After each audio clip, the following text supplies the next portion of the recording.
Belum lama ini viral kisah duo sejoli pasangan muda yang memutuskan tinggal di rumah kosong tanpa listrik dan air di Cimahi, Karawang, Jawa Barat. Adapun dua sejoli tersebut bernama Rizal dan Siti warga asal Medan, Sumatera Utara.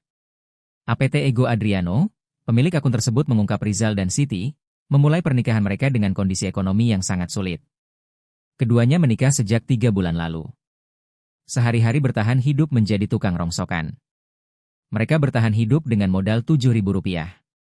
Saat ditemui, Rizal tampak mengenakan jaket hoodie berwarna hitam abu dan celana panjang olahraga, sementara Siti mengenakan kaos hitam dan celana senada, tampak menundukkan wajahnya.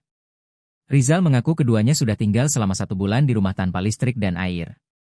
Meski jauh dari kata layak, tempat itu menjadi satu-satunya perlindungan bagi mereka. Siti kedua orang tuanya sudah berpisah, dan ibunya di Medan sudah memiliki keluarga baru. Sementara sang ayah tinggal di Karawang.